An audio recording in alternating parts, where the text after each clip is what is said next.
agradam muito.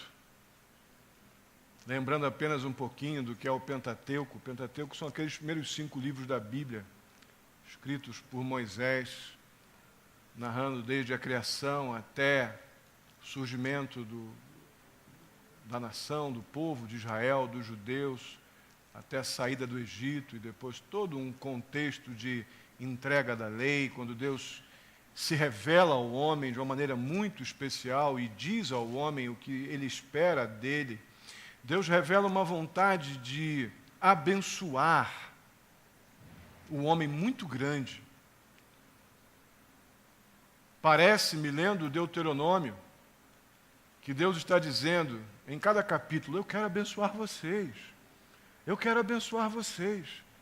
E o povo, com muita teimosia, obstinação, uma demora, uma lentidão muito grande para aprender, o povo poderia receber de balde as bênçãos do Senhor, e recebe através de um pequeno gargalo. Deus quer abençoar, mas o povo é lento para aprender. E relembrando essas verdades, esses dias, eu desejei voltar a falar sobre Deuteronômio, em particular aqui no capítulo 8, se quiser abrir na sua Bíblia, pode abrir. Porque nós vemos demais nesse trecho, em particular, você pensar em Deuteronômio, o significado de Deuteronômio, é uma espécie de repetição da lei. Em Deuteronômio, Deus então ajunta tudo o que ele ensinou no contexto ali da entrega da lei, no contexto de todo o cerimonial de Levíticos, no contexto de Êxodo. Deus ajunta todo aquele tratar, aquele relacionamento com o povo, resume a lei, e de uma forma mais prática, Deuteronômio poderíamos tratá-la como a explicação da lei. É como se Deus estivesse mastigando tudo o que ele disse, então, até aqui, no Pentateuco, e de respeito ao relacionamento do Senhor com o seu povo, e colocasse de forma bem prática, de forma bem especial, de forma bem paciente, a sua vontade, o seu desejo de abençoar expresso ali em Deuteronômio, explicando, mastigando a lei. E me chamou ainda mais a atenção relembrar, dentro dessa ideia de Deus tão pacientemente ali insistindo com um povo desobediente, um povo cansativo, um povo que o amava, mas um povo com um coração lento, um coração dividido. E Deus vai aqui no livro de Deuteronômio, nada mais, nada menos do que usar a expressão cuidado 19 vezes. Deus vai usar a expressão lembrem-se 25 vezes. Deus vai usar uma outra expressão, obedeçam 13 vezes. Meus irmãos, se eu repito para vocês numa mensagem de domingo 19 vezes a expressão cuidado, 25 vezes a expressão ou alerta do lembra-se, e 13 vezes o obedeçam, que conclusão vocês vão chegar? Hein? Que conclusão? Pode falar mais alto, estou vendo um monte de gente fazendo assim. O que vocês vão concluir se eu repetir para vocês isso tudo de vez, a expressão cuidado, lembrem-se e obedeçam? Vai. Oi? Cansar. Essa é uma possibilidade que eu não pensei. Cansar. Legal. O que mais? Tem alguma coisa importante aí. Pode até me dar uma canseira. Mas tem coisa importante aí. Essa repetição de Deus, essa insistência em usar esses termos aqui em Deuteronômio, não tem outro motivo a não ser, e isso é importante. Toda vez que você estiver lendo um texto bíblico, você vê algumas expressões, alguns verbos, algumas palavras que geram ação, geralmente os verbos, muito repetidos, pode ter certeza, são ênfases que Deus quer nos dar para coisas que nós não podemos esquecer. E aqui não é diferente. Olhando para uma realidade como essa, onde Deus precisa, depois de já ter apresentado toda a lei, repetir na sua exposição final, de forma prática, por isso tudo de vezes, essas expressões, eu só posso concluir que esse povo aqui, o povo do Senhor, é um povo muito lento para aprender. Muito lento. E o outro lado é que Deus quer muito abençoar esse povo. Tanto que insiste, fala de novo e bate na mesma tecla. Mas o que isso tem a ver conosco hoje? O que isso tem a ver conosco agora? Ora, meus irmãos, nós temos a mesma lentidão para aprender que esse povo tinha. Na verdade, nós temos uma lentidão para um monte de coisas. Esse calor, ele já nos deixa meio lentos. Ou não? Só que lentidão espiritual, a gente fica lento para chegar no trabalho, lento até para chegar na igreja, lento até para processar uma ideia, mas lentidão espiritual nos leva à nossa frase-chave que está gerando essas mensagens aqui, pequenos tropeços, grandes tragédias. Porque Satanás se aproveita da nossa lentidão espiritual. Se põe entre a minha compreensão e a minha ação. A nossa demora entre transformar em atitude aquilo que eu entendo, até mesmo creio, mas a minha lentidão em tornar aquilo que eu creio um fato experimental na minha vida, sem dúvida alguma, cria oportunidade para Satanás roubar bênçãos espirituais de nós. É o trabalho dele. Ele é ladrão, a Bíblia diz que ele é ladrão, né? Não está desempregado ainda e não foi preso ainda.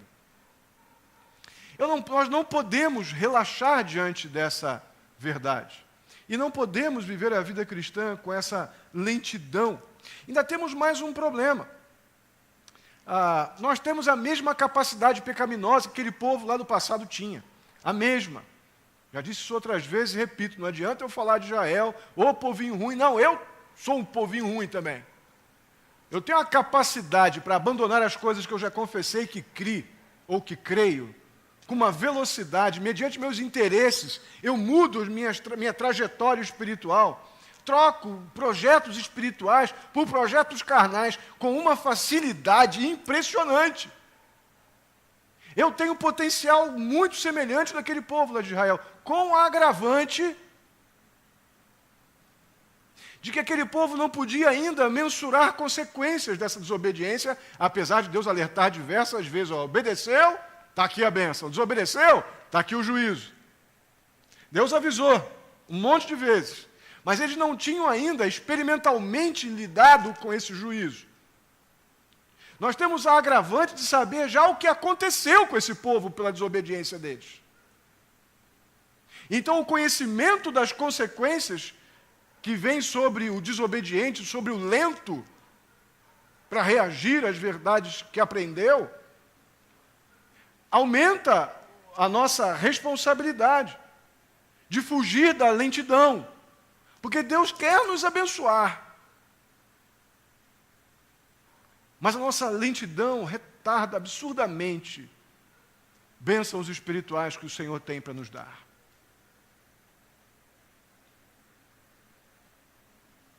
Olhem uma crônica que eu li esses dias. Um intelectual aí dos nossos dias, que é uma pessoa que não tem temor ao Senhor, ele é um homem ainda ímpio, um intelectual, um formador de opinião, eu acho até que ele é um cineasta, roteirista, cronista, ele é um escritor de livros, enfim. Uma pessoa que está aí na mídia constantemente. Olha o que esse homem, sem o temor do Senhor, escreveu. Eu achei muito interessante e trouxe para a gente pensar. Acompanhe comigo. Se vendessem paciência nas farmácias e supermercados, muita gente iria gastar boa parte do salário nessa mercadoria tão rara hoje em dia. Os filhos atrapalham, os idosos incomodam, a voz da vizinha é um tormento, o jeito do chefe é demais para a sua cabeça, a esposa virou uma chata, o marido um mala sem alça, aquela velha amiga uma alça sem mala, o emprego uma tortura, a escola uma chatice, o cinema se arrasta, o teatro nem pensar, até o passeio virou novela. Outro dia vi um jovem reclamando que o banco dele pela internet estava demorando a dar o saldo. Eu me lembrei da fila dos bancos e balancei a cabeça inconformado. Vi uma moça abrindo um e-mail com um texto maravilhoso e ela deletou sem sequer ler o título, dizendo que era longo demais. Pobres de nós, meninos e meninas sem paciência, sem tempo para a vida, sem tempo para Deus. Essa cronista de Arnaldo Jabor, um camarada que escreve bem, fala umas coisas interessantes, mas a moral, as referências morais de Arnaldo Jabor estão formatadas pelo mundo. Vocês sabem disso. Mas é um intelectual, um cara inteligentíssimo. E ele me vai e coloca no final essa afirmação: pobres de nós, meninos e meninas sem paciência, sem tempo para a vida, sem tempo para Deus. Irmãos, a lentidão espiritual nos faz não ter tempo para Deus. Faz com que o ímpio, uma pessoa sem temor ao Senhor, escreva algo que pode estar sendo o raio-x da minha vida. Pode ser que eu esteja vivendo assim. Descuidado. Deus quer me abençoar, mas eu sou um misto de ingratidão, com falta de paciência, com falta de temor ao Senhor, mesmo assim, revelando alguma espiritualidade pela história que eu tenho de ir à igreja, enfim. Percebem a gravidade? O que a lentidão espiritual pode gerar em nossas vidas?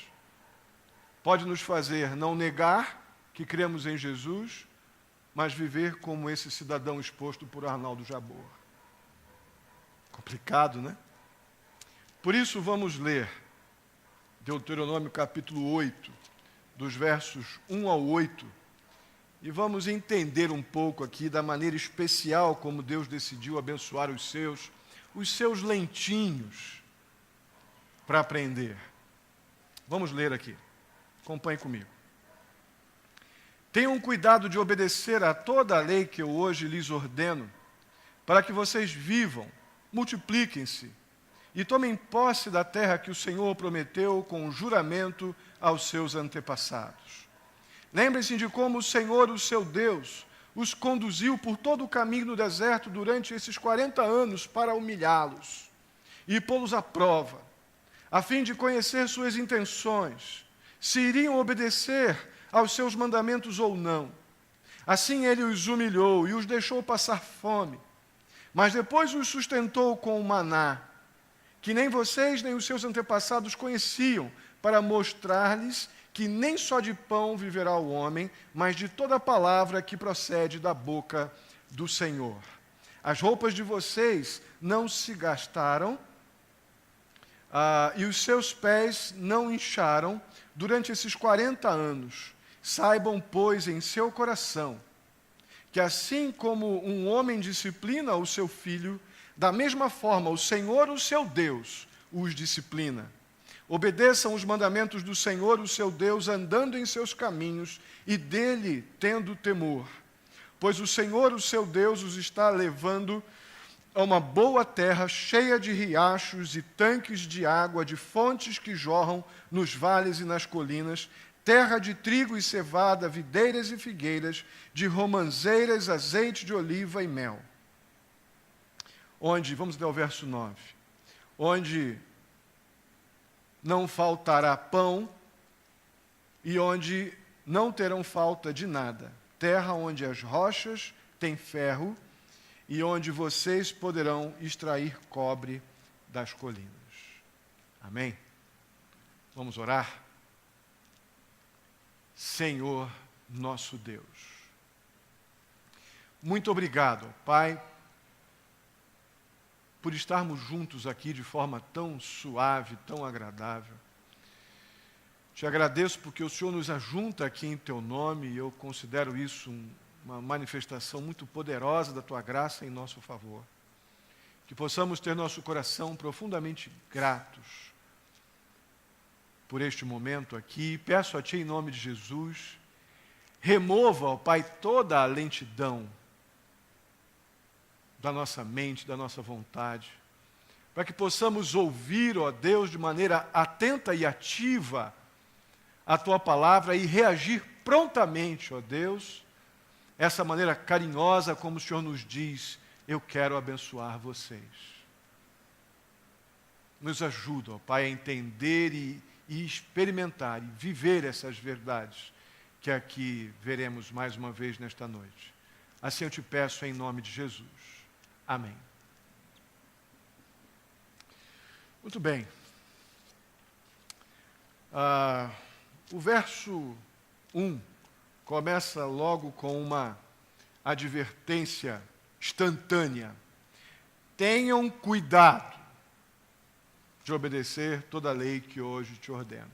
Irmãos, o que você pensa quando você está numa estrada, indo para algum lugar, e você vê uma placa dizendo, tenha cuidado? O que vem à sua cabeça? O que vem, Luiz? Hein? Opa! Tem problema aí no caminho. Quem mais falou alguma coisa aqui? Alguém disse alguma coisa? Tenha cuidado? Perigo. Perigo. Gente, eu fico muito impressionado com a profundidade do hebraico usado aqui no tenha cuidado. Sabe o que significa tenha cuidado em hebraico? Tenha cuidado.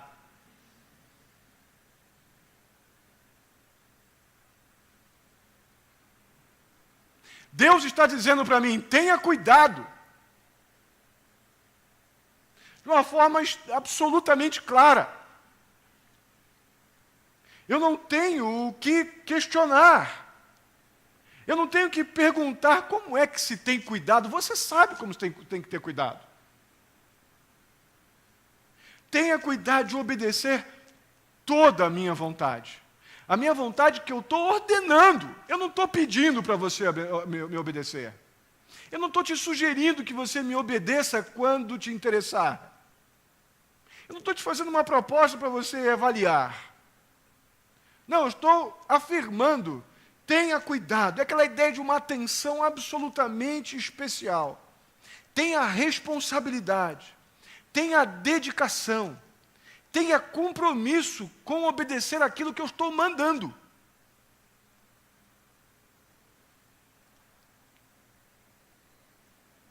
Eu fico meio impressionado como nós negociamos, na verdade nós nem isso fazemos, né? Eu ia dizer aqui que nós negociamos com Deus obediência. Não, a gente não passa por essa fase. A gente obedece logo descaradamente. A gente não passa pela fase, Senhor, olha, eu vou dar uma desobedecidinha aqui, mas é só por algum tempo. Nós não fazemos isso. A gente vê algumas verdades, algumas afirmações bíblicas claras como essa, e a gente simplesmente as ignora. Quando algum outro interesse bate à nossa porta. E não é o interesse para ser um missionário no Afeganistão. Não, às vezes é o interesse para ir no Play Center. É para fazer um passeio em alguma área de lazer, uma praia, ou um trabalho, alguma coisa que surgiu que me é mais importante naquele momento do que me sujeitar a uma ordem bíblica. Nós fazemos isso, eu sou capaz de fazer isso.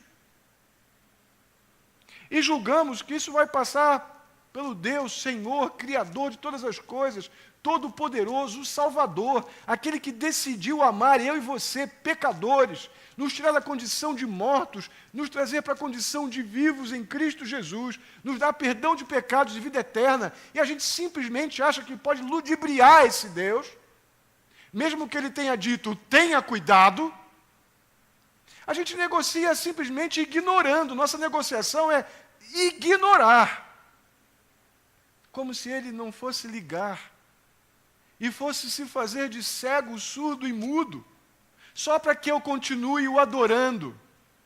Aonde está na Bíblia que Deus precisa de mim?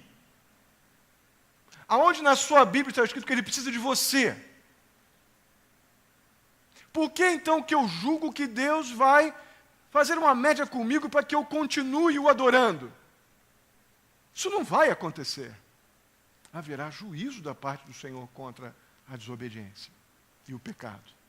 Porque Deus é não somente riquíssimo em amor para salvar o pecador como nós, mas também Ele é perfeito em justiça para não negociar com o pecado.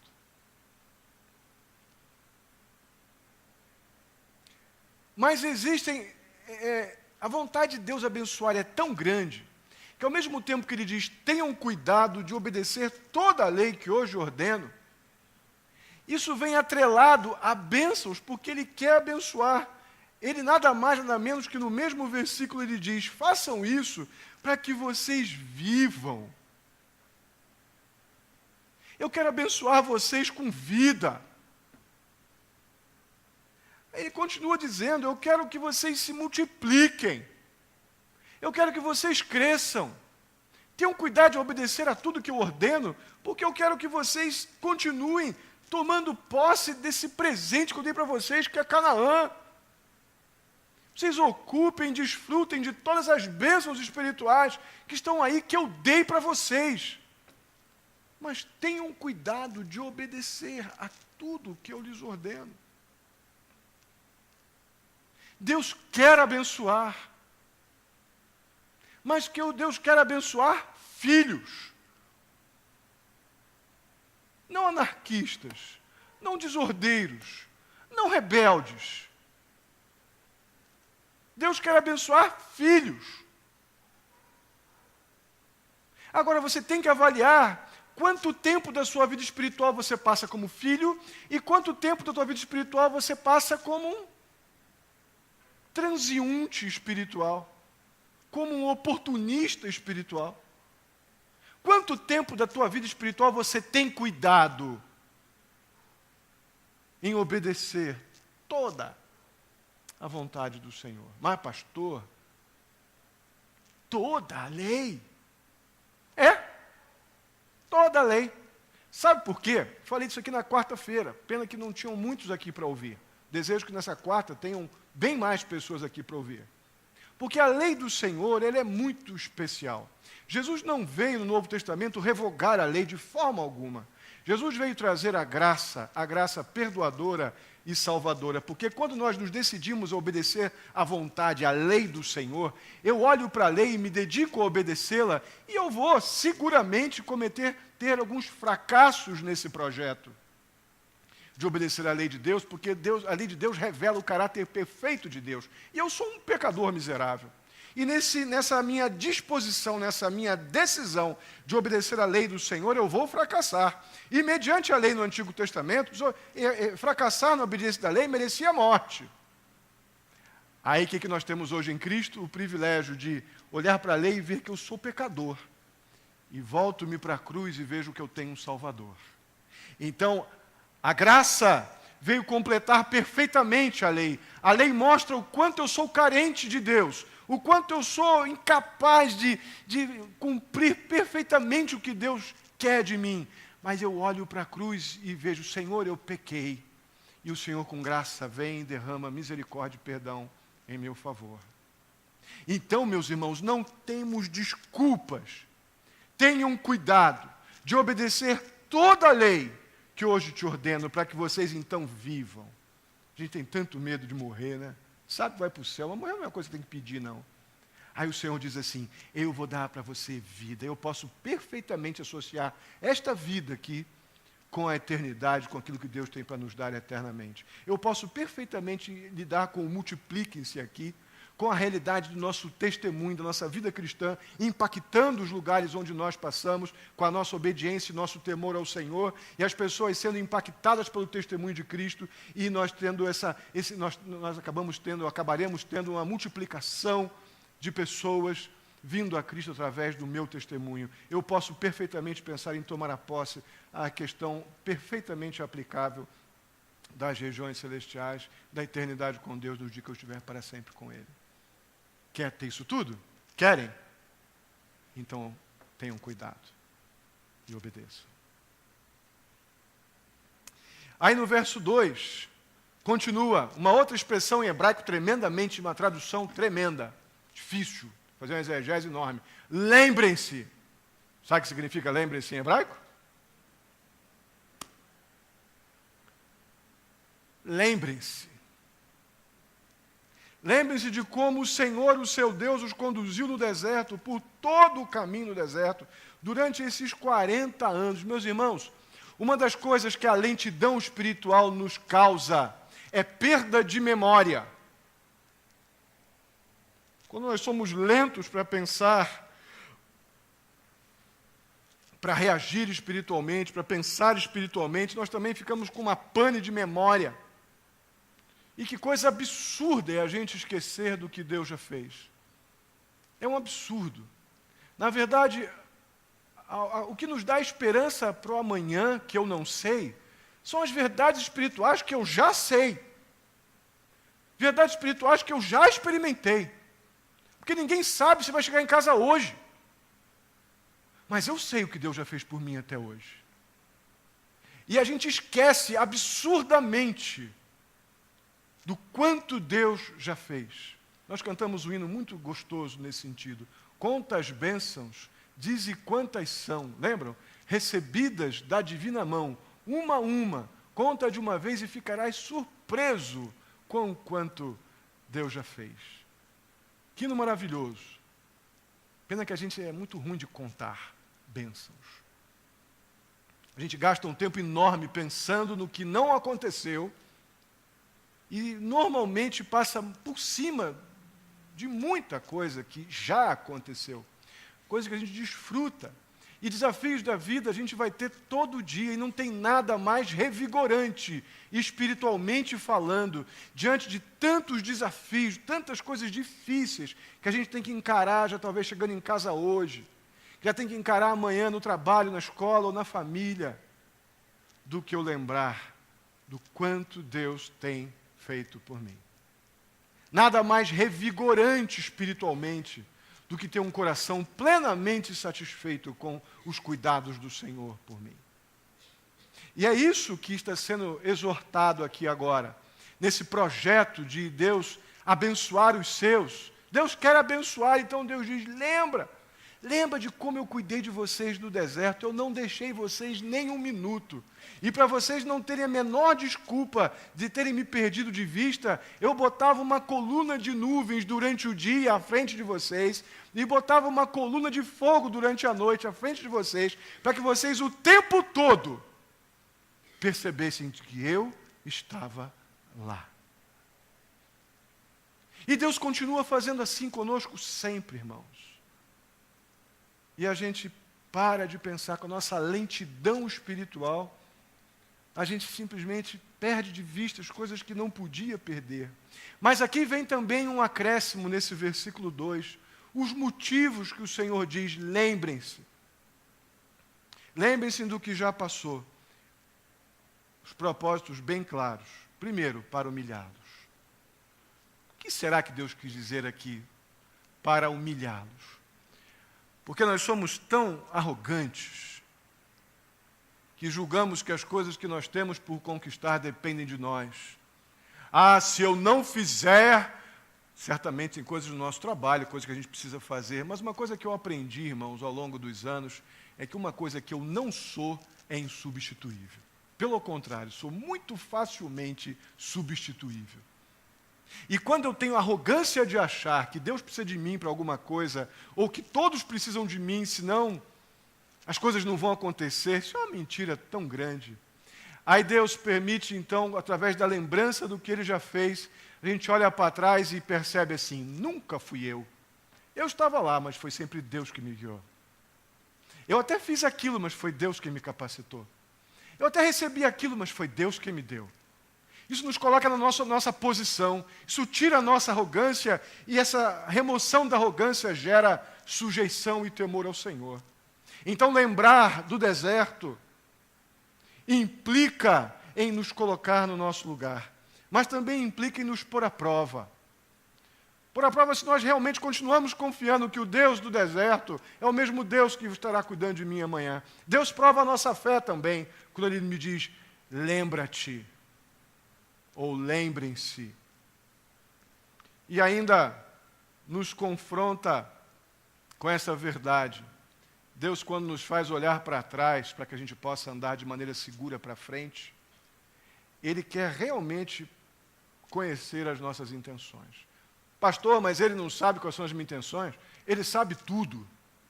Eu é que não vou ter mais como esconder nada de mim ou das pessoas que estão ao meu redor. Porque nem lembrando do que Deus fez por mim ontem, eu revelo algum temor ao Senhor, mas gosto de vir na igreja como arrumadinho, crente que ora, levanta a mão e diz aleluia. Mas se nem olhando para trás eu tenho temor ao Senhor, suas intenções vão ser realmente reveladas. Para o mal ou para o bem. Eu olhando para trás vou estar cheio de temor ao Senhor e vou andar para frente com confiança, com reverência, com dependência, porque o Deus que cuidou de mim no passado há de cuidar de mim no presente. Não tenho dúvida que Deus prova as nossas intenções quando nos faz olhar para trás com o objetivo de nos levar para frente de forma segura. Amém, irmãos? E aí vemos nos versos 3 e 4 a provisão do Senhor. Na verdade, a providência do Senhor. Essa expressão providência ela é muito rica. É a ideia de tudo que acontece na minha vida debaixo de uma supremacia, debaixo de uma autoridade absoluta de Deus, tanto daquilo que é bom, quanto daquilo que, para mim, naquele momento foi difícil ou foi ruim. Tudo está debaixo de uma providência divina. E é isso que vemos nos versos 3 e 4. Leiam comigo, vamos ler juntos. Assim, Ele os humilhou e os deixou passar fome, mas depois os sustentou com maná, que nem vocês nem os seus antepassados conheciam, para mostrar-lhes que nem só de pão viverá o homem, mas de toda a palavra procede da boca do Senhor. As roupas de vocês não se gastaram, e os seus pés não incharam durante esses 40 anos. Olha como Deus, quando nos faz olhar para trás, nos faz também lembrar da sua provisão, lembrar da sua providência. O Senhor os humilhou, deixando vocês passarem um tremendo de um aperto.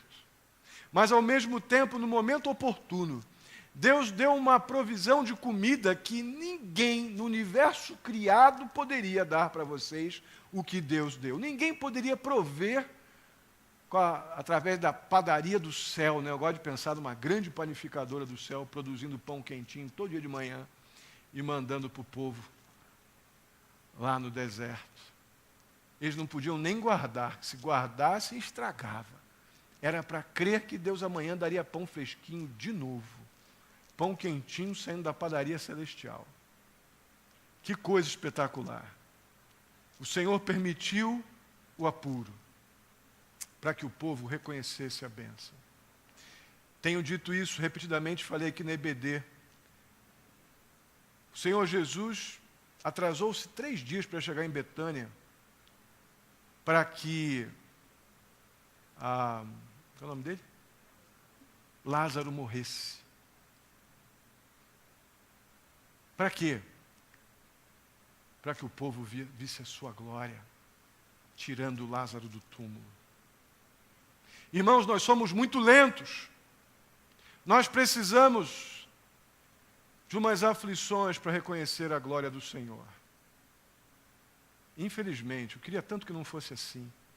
Mas Deus é tão bom, Deus tem tanta vontade de abençoar, que Ele permite que a gente seja recuperado em nossa fraqueza, quando as lutas vêm e nos fazem lembrar quem nós somos e quem Deus é, e depois a gente experimentar na nossa humilhação o reconhecimento da majestade do Senhor, Deus vem e nos abençoa com maná.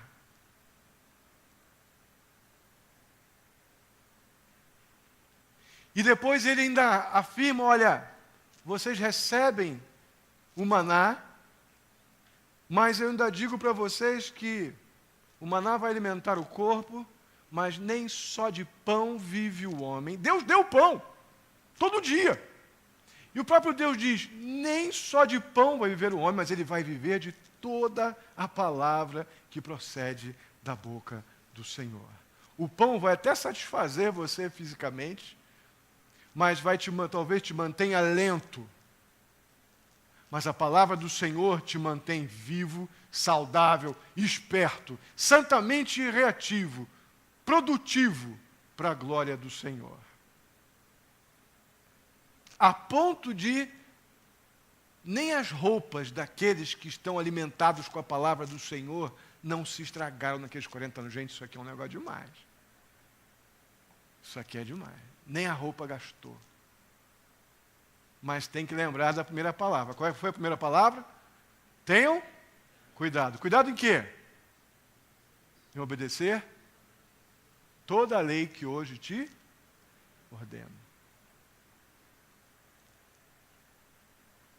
Na sequência, depois da providência de Deus para a vida daquela turma, nós vemos também o propósito. Qual o propósito do Senhor naquele projeto? O propósito do Senhor está aqui, verso 5. Saibam, pois, em seu coração, que assim como um homem disciplina o seu filho, da mesma forma o Senhor, o seu Deus, os... Irmãos, a palavra disciplinar é educar. Querida Karina e Leandro, é facinho educar os seus filhos? Não é moleza? Ah, não é não? Edilson e Vera, molinho educar as crianças, né? Não! Deu trabalho, precisou corrigir muitas vezes. Ainda, né? Irmãos, a disciplina, educar, dá um trabalho enorme. Educar vai impor limites. Educar vai tirar algumas vezes liberdade. Educar algumas vezes vai ser impor algum tipo de dor. Mas nem de longe. Isso é falta de amor, é exatamente o contrário. Falta de amor é deixar ir. Amor é quando você pega e põe do lado e ensina, e ele não ouve, ela não ouve, você ensina de novo, e faz de novo, e tira a liberdade, tira algum privilégio, se precisar, na idade ainda necessária, varinha no bumbum, e aquele trabalhão lá, aquela coisa diária. Disciplinar vai dar trabalho. Aí Deus diz assim, sabe o porquê disso tudo? Que eu permiti a vocês, para que eu pudesse disciplinar vocês. Vocês como pais não disciplinam? Imaginem eu, para botar vocês do jeito que vocês precisam estar. Eu vou impor sobre vocês a minha amorosa e justa disciplina. Esse é o propósito do Senhor. Deus quer nos abençoar, porque Ele nos ama. Mas quando a gente rejeita a disciplina, a gente abre mão do projeto abençoador de Deus. Quando meus filhos eram pequenos e eu precisava usar varinha neles, para lembrarem que pecado é uma coisa que dói, porque o pecado no momento dá um prazer, não dá? Dá um doce na boca, pequei. Né? Dá aquela coisa na boca assim de... Ninguém pode saber porque foi bom. Aí você precisa da varinha, muitas vezes, no bumbum, para a criança perceber que a consequência do pecado é dor. Porque às vezes o pecado é tão sujo que ele demora a botar a sua cara, a mostrar o seu devido propósito, que é ferir, que é matar. E a varinha da correção ensinada lá em Deuteronômio, aquela no bumbum lá 2, 3 vezes, para dar aquela dorzinha, é para lembrar que pecado dói. E é melhor que eu, como pai que amo, provoque essa lembrança, do que o mundo provocar essa lembrança, matando meu filho, matando a sua filha. E Deus, quando amorosamente provoca a dor, é porque Ele está pegando no colo e dizendo assim, para, acorda. Lembro que meus filhos, lembro de uma situação com o Davi em particular, que estava lá e o Davi botando a mão, não é assim? Que vai batente, opa! Não, ó, isso aqui sabe tudo, ó. Olha lá, já fez até assim aqui, ó. né? O chinelão vai cantar, a gente... Quando a gente põe a mão, em 100 palavras eu estou dizendo, não aceito, estou reagindo, eu não entendo, não quero entender e tenho raiva de quem entende isso, quem entende essa história. Quando você impede, você está dizendo, não entendi, não quero isso. Você está batendo porque tu tem moral para bater, porque tu é pai, eu vou crescer. Ele está dizendo tudo isso quando põe a mão na frente. Agora eu falava assim para o Davi quando era pequeno, meu filho, tira a mão. Tira a mão porque você pecou por causa disso, disso, disso e disso. Tira a mão. E eu esperava até ele tirar a mão. E ganhava as suas varadinhas. Não era, meu filho? E eu louvo a Deus, que as varadinhas geraram a dor no tempo que teve que gerar. Deus faz isso com muito carinho conosco. Sabe por quê? Porque Ele quer te abençoar. Deus quer te abençoar, por isso que Ele disciplina.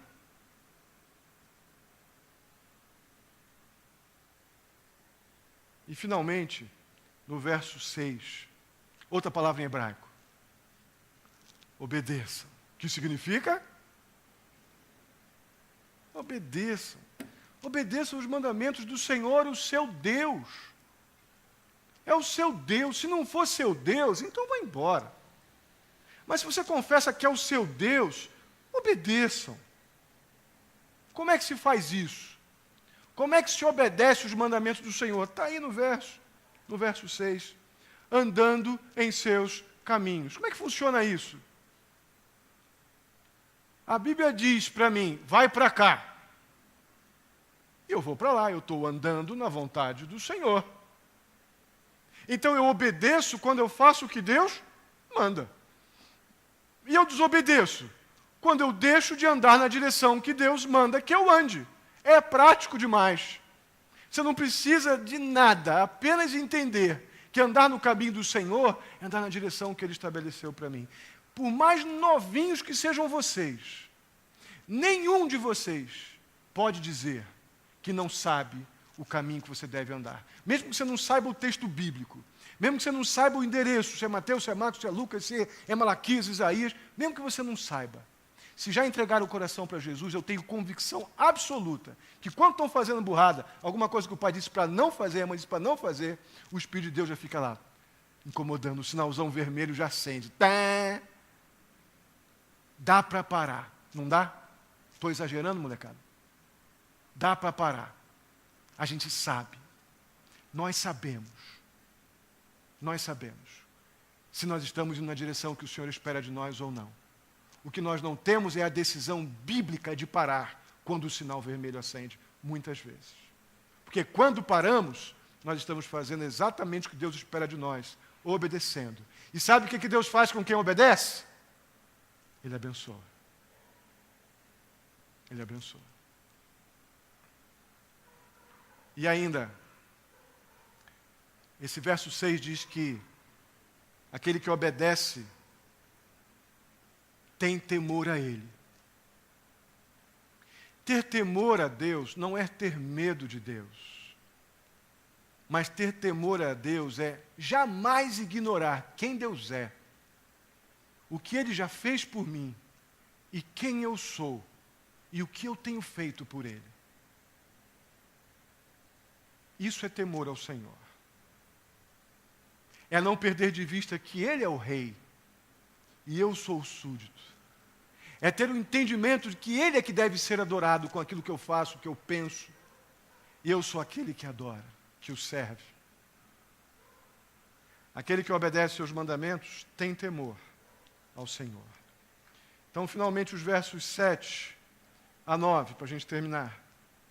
Diz assim: pois o Senhor, o seu Deus, os está levando a uma boa terra. E aqui vem toda a descrição dessa terra. Deus quer abençoar.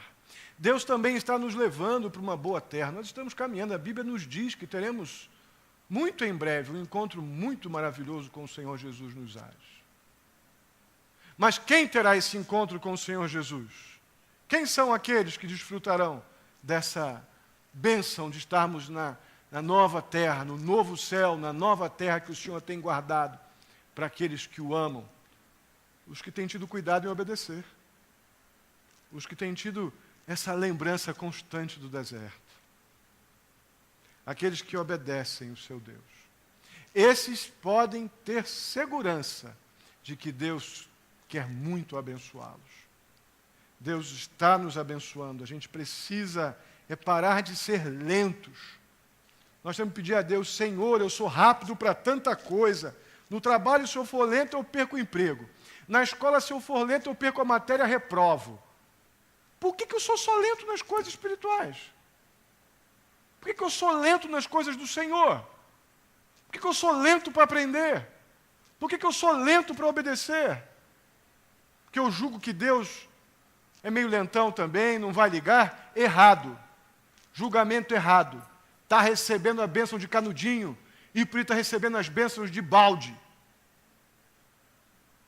Somos nós que retardamos o desfrute desse carinho tão especial de Deus, dessa vontade de Deus abençoar, porque nós somos lentos demais, não temos cuidado com as coisas do Senhor. Amamos a Deus, eu não estou negando isso não, mas somos descuidados com as coisas do Senhor. Negociamos obediência. Sabemos o que temos que fazer e não fazemos simplesmente por causa dos interesses mais banais. Temos uma mente lentinha para lembrar, gostamos muito de pensar o que queremos. Aí vemos os obstáculos e nos afundamos na depressão, na desesperança. Em vez de parar 5 minutos e olhar o quanto Deus já fez, e aí depois disso andar para frente de maneira segura e confiante nas promessas de um Deus que continua amoroso e justo. Perdemos tempo. E finalmente, gente, obedeça o Senhor, tenha temor ao Senhor, faça isso porque Ele é bom, nos ama e quer nos abençoar grandemente. Eu não vou entrar nisso agora, na verdade eu não vou entrar nisso, mas o próximo, dos versos 10 até o verso 20, tem uma séria advertência contra a ingratidão. Se tem algo que, associado à lentidão, é destruidor na nossa vida cristã, é a ingratidão. É aquilo que o nosso coração é capaz de produzir. Deus quer nos abençoar, e eu nunca estou satisfeito com as bênçãos do Senhor. Eu não quero cuidar das coisas do Senhor como devia, eu não quero me lembrar o tempo todo das coisas do Senhor, tem mais o que fazer. Eu não quero obedecer dessa forma, eu vou obedecer, mas não precisa ser assim. Se assim você proceder, se assim eu proceder, não tem como ter um coração grato.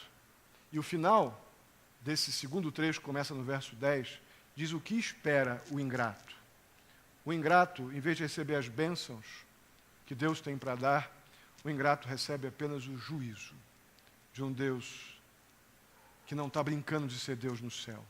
Deus quer abençoar os seus, mas quer que os seus o temam, quer que os seus o obedeçam, quer que os seus tenham cuidado em fazer aquilo que Ele ordena. Amém? Vamos ficar de pé e vamos orar.